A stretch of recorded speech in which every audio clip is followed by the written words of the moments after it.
Doctor ने गुस्से में चेतन को बहुत सारी बातें सुना दी थी। अब डॉक्टर से ज़्यादा बहस करने के बजाय चेतन ने भी चुप रहना अच्छा समझा और गहरी सोच में जाते हुए निकिता की तरफ देख रहा था।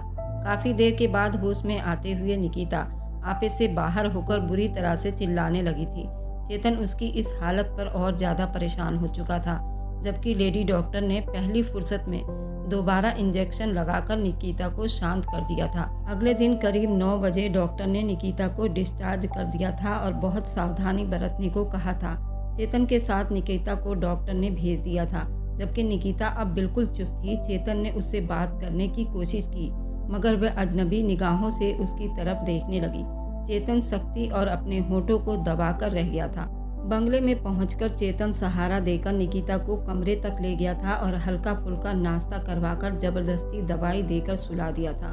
थोड़ी देर के लिए वह कमरे से बाहर गया था, जब एक बार फिर निकिता के बुरी तरह से चिल्लाने पर दौड़ा चला आया था और फिर कई दिन तक इसी तरह हर बार चिल्ला चिल्लाकर और कभी बिल्कुल शांत हो जाती थी। निकिता बार बार चेतन के सब्र का इम्तिहान ले रही थी, मगर फिर ऐसा हुआ कि निकिता ने चीखना चिल्लाना बिल्कुल छोड़ दिया था और गहरी सदमे में चली गई थी। उसके बाद चेतन ने अपना सर तोड़ कोशिश कर डाली, मगर निकिता के होठों से एक शब्द भी नहीं निकला था। डॉक्टर के इतने कहने के बाद उसके दिमाग को आराम और सुकून देने के लिए उसके आसपास का माहौल बदलने की बहुत ज़रूरत थी। उसे निकिता की सेहत पर अच्छे असर पड़ सकते थे। चेतन उसको जबरदस्ती अपने साथ लेकर गाड़ी में सवार हुआ था और काफ़ी दूर ले जाकर एक पुल के करीब गाड़ी रोकते हुए उसका हाथ पकड़कर उसको सहलाते हुए बोला था, जानती हो निकिता, जब कभी मेरी तुमसे लड़ाई हो जाती थी या मेरे घर वाले मेरी कोई बात सुनने से मना कर देते थे तो मैं इसी तरह आपे से बाहर होने लगता था। फिर अपने आप को नॉर्मल करने के लिए मैं किसी पर भी चिल्लाने लगता था। यहाँ से तेज़ रफ्तार गाड़ियों की आने जाने की इतनी ज़्यादा शोर थी। आप यहाँ समंदर के लहरों को अपना साथी बना सकते हैं। अपने दिल की सारी भड़ास इस समंदर को सुना सकती हो। तुम भी कोशिश करो, यकीन रखो तुम्हारे दिल का हर हाल ये समंदर सुन सकता है और अगर तुम्हें अच्छा लगे तो मैं भी तुम्हारी बात सुन सकता हूँ। तुम हर दिन अलग अलग तरह से मुझे परेशान कर रही हो निकिता, भगवान के लिए तुम्हारे दिल में जो भी कुछ है साफ साफ कह दो। अगर तुम्हें सच में मुझसे अलग होकर खुशी मिलती है तो कोई बात नहीं, मैं तुम्हारी खुशी में ही खुश हूँ। मैं तुम्हें डिवोर्स दे दूंगा। चेतन खुद पर कड़े पहरे बिठाते हुए इस तरह बात कह डाली थी, मगर निकिता अब भी चुप थी। काफ़ी देर तक उसको बदलने और इधर उधर की बातें करने के बाद जब चेतन को कोई नतीजा निकलता हुआ दिखाई नहीं दिया तो अचानक से बोल बैठा कि ठीक है, फिर तुम्हें मुझसे बात भी नहीं करनी तो मेरे पास भी यही एक रास्ता है। अगर तुम इसी तरह से मुझे परेशान करती रही तो मैं पागल हो जाऊंगा। ऐसी ज़िंदगी जीने से तो अच्छा होगा कि मैं इसी समंदर में कूदकर अपनी जान दे दूं, फिर ज़रूर तुम्हें आराम मिल जाएगा। चेतन ने ये कहते हुए निकिता के चेहरे का हाव भाव देखना चाहा था। उसकी आंखों में अचानक बेचैनी दिखाई दिए थे। अपनी बात का असर महसूस होता देखकर चेतन अपने शब्दों के हथौड़े पर गौर करना चाहता था और उसी ख्याल के तहत पुल के किनारे लगी ग्रिल को थामते हुए कूदने की कोशिश कर रहा था। तभी निकिता बुरी तरह से चीख उठी थी, मुझे मार डालो चेतन, मुझे मार डालो, मेरा अब जीने का कोई मतलब नहीं। निकिता के इस तरह चीखने पर चेतन बुरी तरह से तड़प कर उसकी तरफ बढ़ा था। उसके सर को अपने सीने से लगाते हुए उसे थपकी देने लगा था। निकिता, परेशान मत हो, मैं तो बस मजाक कर रहा था। तुम जानती हो मैं तुमसे कितनी मोहब्बत करता हूँ। चेतन ने निकिता की हिम्मत बढ़ाते हुए कहा था, मगर मैं तुम्हारे लायक नहीं हूँ। मैं जीते जी मर चुकी हूँ, खुद से भी नजरें मिलाने के काबिल नहीं रही। भगवान के लिए मेरी मुश्किल आसान करो, मुझे मार डालो, मैं और ज्यादा जीना नहीं चाहती। निकिता की चुप्पी का माहौल बुरी तरह से टूट चुका था। मुझसे पूछो कि तुम किस लायक हो, मुझे तुम हर हाल में स्वीकार हो, बस तुम मेरा साथ देने की हामी भर लो, उसके बाद मुझे किसी भी चीज़ की कोई परवाह नहीं रहेगी। चेतन ने निकिता को यकीन दिलाना चाहा था, तुम गलत कह रहे हो, किसी भी आदमी की इतनी हिम्मत नहीं होती कि वो मुझ जैसी औरत को अपना ले। मैं जानती हूँ अगर आज तुम अपनी मोहब्बत या मेरे साथ हमदर्दी की खातिर ये सब कर रहे हो तो कल तुम अपने शब्द पर बहुत पछताओगे। निकिता ने एक बार फिर से उसके जज्बात की तौहीन की थी। इस कैद से आज़ाद होने के लिए पूरी तरह हाथ पैर चलाने लगी थी। चेतन ने उसको परेशानी से खुद को छुड़वाने की कोशिश करते हुए देखा तो ना चाहते हुए भी उसे आज़ाद कर दिया। उसी पल चेतन से दूर होकर निकिता ना में सिर हिलाते हुए पीछे की तरफ कदम उठा रही थी कि अचानक एक तेज रफ्तार गाड़ी से टकराकर दूर जाकर गिरी थी। देखते देखते सड़क पर खून फैलने लगा था। चेतन की आंखों के सामने एक पल में ही निकिता के साथ ये सब कुछ हो गया था। निकिता के खून में लथपथ चेतन निकिता के शरीर को तेजी से समेटकर अस्पताल के कॉरिडोर में बेचैनी से चकरा रहा था और बड़ी तड़प कर भगवान से प्रार्थना कर रहा था, निकिता सही सलामत हो। मगर भगवान से अच्छा फैसला करने वाली जात कोई नहीं होती। भगवान का फैसला अटल होता है। शाम के करीब निकिता को होश आया था, मगर डॉक्टर ज़्यादा उम्मीद नहीं दिला रहे थे। चेतन डॉक्टर से परमिशन लेते ही कमरे में दाखिल हुआ था, जहां टेपों में जकड़ी हुई निकिता बेहद परेशान थी, अपने दिल को बेचैन कर रही थी। सुर्ख सफ़ेद रंगत, गहरी ब्राउन बाल, हर वक्त शरारत से चमकती आंखें, तितलियों की तरह उड़ती निकिता जो उसके दिल में बसती थी, न जाने कहाँ जाकर सो गई थी। सामने पड़ा उसका शरीर, आंखों के आसपास काले हल्के रंग के नील पड़े थे।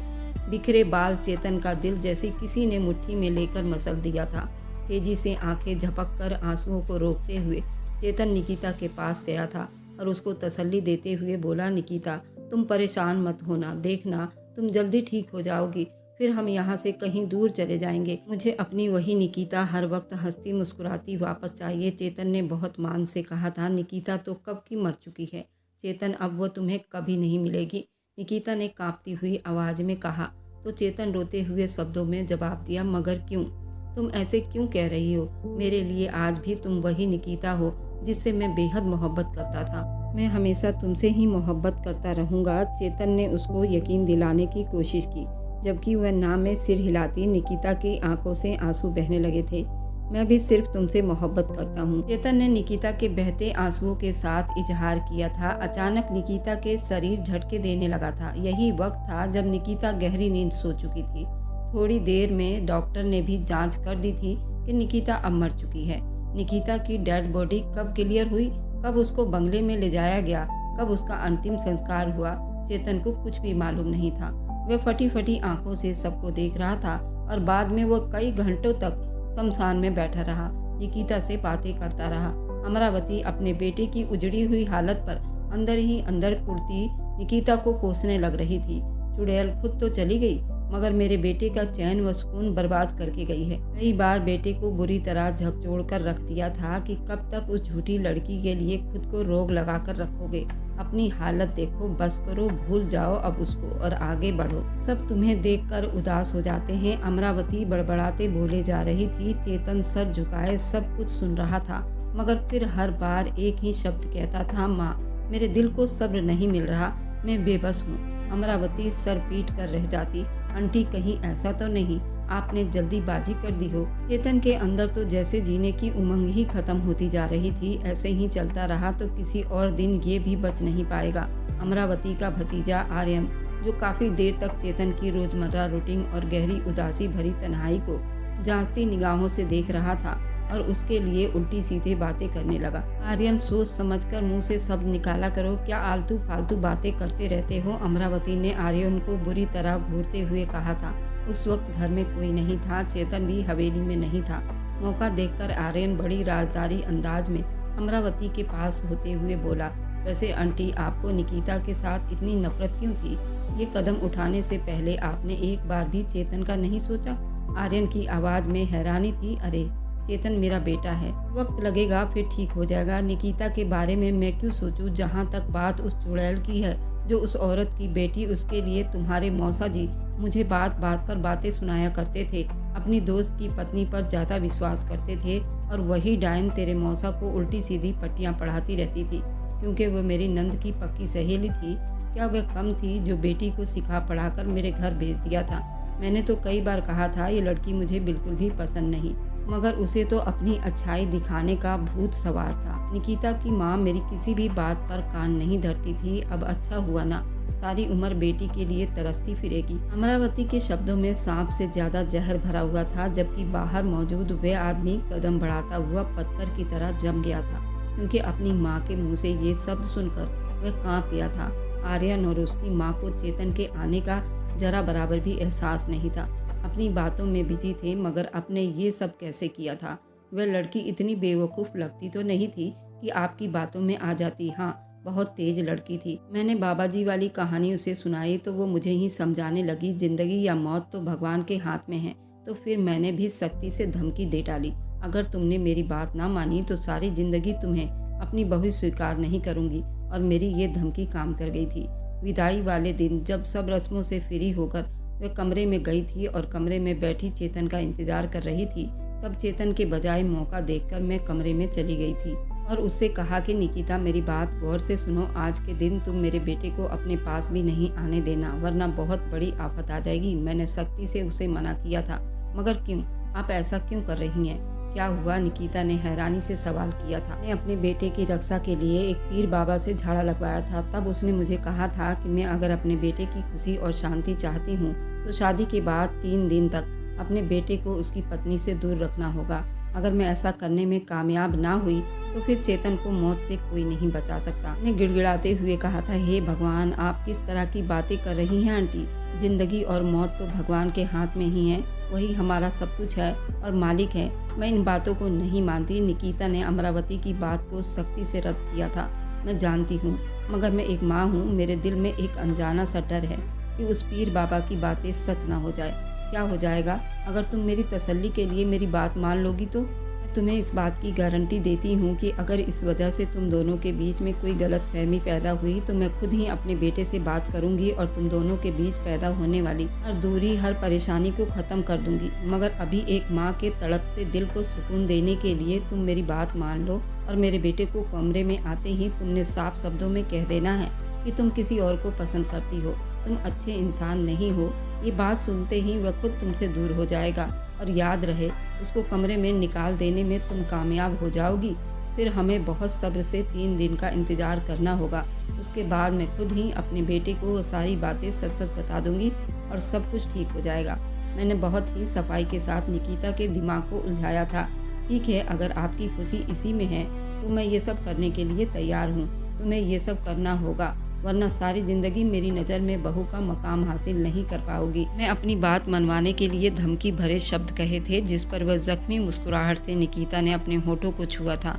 और फिर इस बात को लेकर निकिता ने चेतन को अपनी कलाई काटने की धमकी देते हुए कमरे से भी बेदखल कर दिया था। और फिर चेतन के बंगले से चले जाने पर सिसक सिसक कर रो रही थी। रोती रोती न जाने कब आंख लग गई, निकिता को पता ही नहीं चला। अमरावती बड़ी गुमान से अपने कारनामों को आर्यन को सुना रही थी। फिर सुबह के करीब कमरे में निकिता की चीखों की आवाज़ पर सबकी आंखें खुली थी। कमरे में हर तरफ पूरा अंधेरा था। सिर्फ बेड की दूसरी साइड में लैंप जलने की मध्यम रोशनी में निकिता की आंखें कमरे का मंजर देखने के काबिल हुई थी। मैं एक नकाबपोश डाकू की तरह कमरे में न सिर्फ दाखिल हुआ था बल्कि कमरे को लॉक करके निकिता की तरफ बढ़ रहा था। ये देखते हुए निकिता ने जोर जोर से मदद के लिए चिल्लाना शुरू किया था, मगर वहाँ पर कोई नहीं था जो उस वक्त निकिता की मदद को आता या फिर जानबूझकर उसके चीखने चिल्लाने को नज़रअंदाज किए जा रहा था। आर्यन ने कमीनी सी आंख दबाई थी। मैं उस वक्त बहुत डर गया था। बाहर उसकी चीखों की आवाज़ तो जरूर सुनाई देगी, कोई आया क्यों नहीं था? आर्यन ने हैरानी से सवाल किया था। दरवाजे के बाहर खड़ा आदमी भी खून के आंखों से सब कुछ सुन रहा था। जैसा कि तुम जानते हो, मुझे हर काम में परफेक्शन पसंद है। मैंने बंगले के गिनती के लोगों को रात की चाय में नशे की दवाई मिला दी थी। इस तरह सब बेहोश थे और बेचारे इस काबिल भी नहीं थे कि निकिता की मदद कर सकते। और चेतन पर मैं खुद पहरे देती रही। वैसे वह पूजा आराधना के वक्त ही घर आया था और मैंने उसको बातों में उलझाकर अपने पास रोक लिया था। मगर उस दिन ना ही जमीन फटी थी और ना ही आसमान गिरा था। फिलहाल एक इंसान अपनी इंसानियत को बिल्कुल थपकी मारकर सुला चुका था। हैवानियत की हर हद पार करता चला गया था और बेबस पड़ी लड़की सिसकियों की आवाज़ गले में फूट फूट कर रह गई थी। तकलीफ के हद को छूते एक बार उसके होठों से एक दिल खरोच चीख निकली थी और उसके बाद वो बेहोश होकर जमीन पर गिर चुकी थी।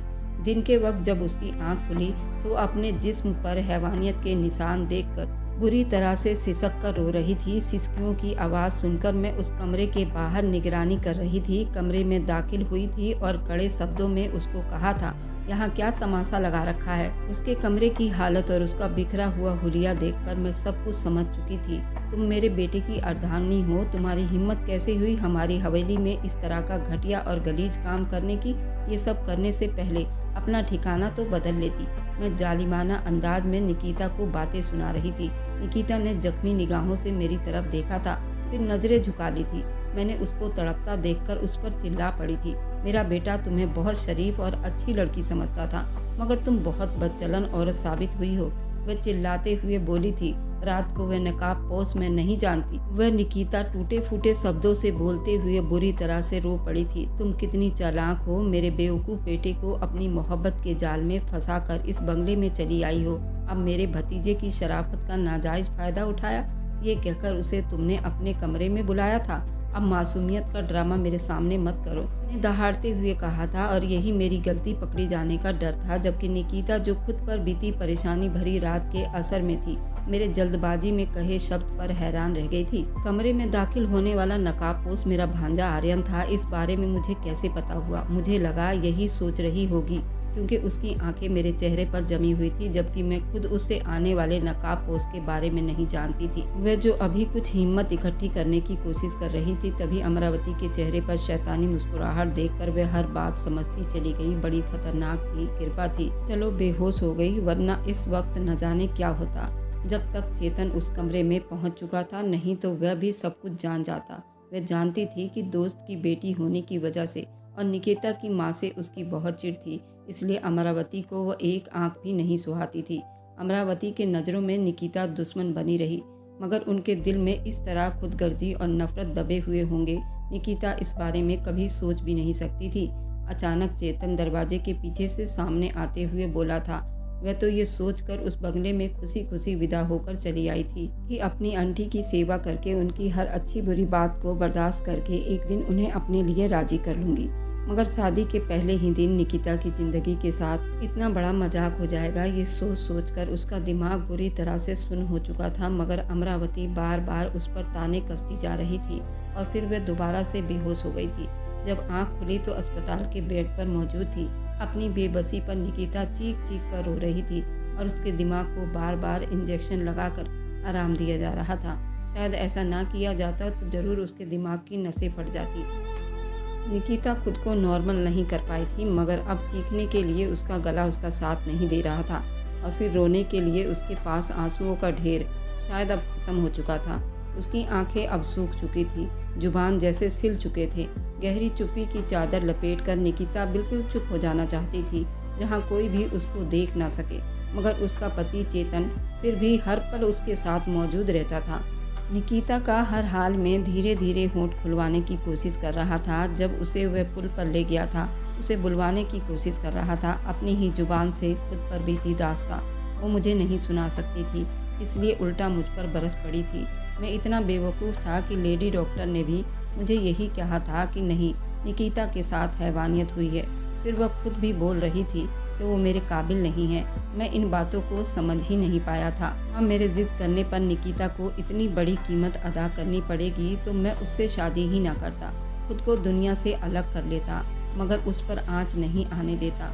चेतन की आंखों में अपनी माँ के लिए नफरत ही नफरत थी, शब्दों में कपकपाहट थी। आज तुम्हें माँ कहने पर मुझे बहुत शर्मिंदगी महसूस हो रही है। इतनी खुदगर्ज, वह भी 2 बच्चों की माँ होकर कैसे कर सकती हैं? हमारी खुशियों को किसी की नज़र लग सकती है, क्योंकि आप जो मुझसे दुश्मनी कर रही थी, उसके बाद मुझसे मोहब्बत का दावा करते हुए आपको शर्म नहीं आई थी? मेरी पत्नी को जीते जी दर्द देते हुए एक पल को भी भगवान का डर महसूस नहीं किया था। क्यों इतना बड़ा मजाक हमारी ज़िंदगी से किया? वह हमेशा के लिए आंख बंद करके सो गई और मैं आधा तब ही मर गया था जब निकिता मुझे छोड़कर चली गई थी, और आज पूरी तरह ज़मीन में धंस चुका हूँ। बस आती जाती सांसों का बोझ उठा रहा हूँ, उसके अलावा कुछ नहीं बचा मेरे पास। चेतन माँ की तरफ से मुड़कर आर्यन की तरफ देख रहा था। अमरावती टूटे हुए बेटे के सामने इस तरह शर्मिंदा हो चुकी थी, एक शब्द ना बोली, ना बोल पाई थी। कल तक तो अमरावती के सामने चेतन सर उठाकर बात तक नहीं करता था, आज शेर की तरह दहाड़ रहा था।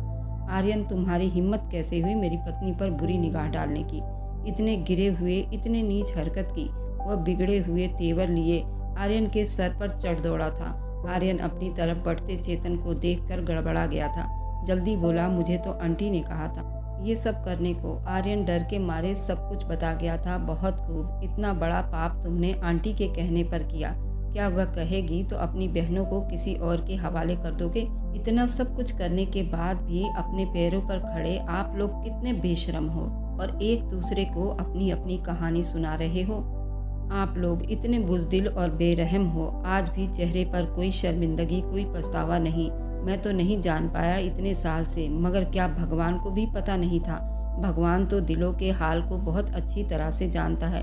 मैं अपनी निकिता का इंसाफ अपने भगवान पर छोड़ता हूँ और उससे अच्छा इंसाफ कोई नहीं कर सकता। बेशक वह सबसे बड़ा है। चेतन के शब्द में कई सदियों की थकावट महसूस हुई थी। चेहरे पर गम के साए लहराए थे, आंखों में आंसुओं का एक समंदर था।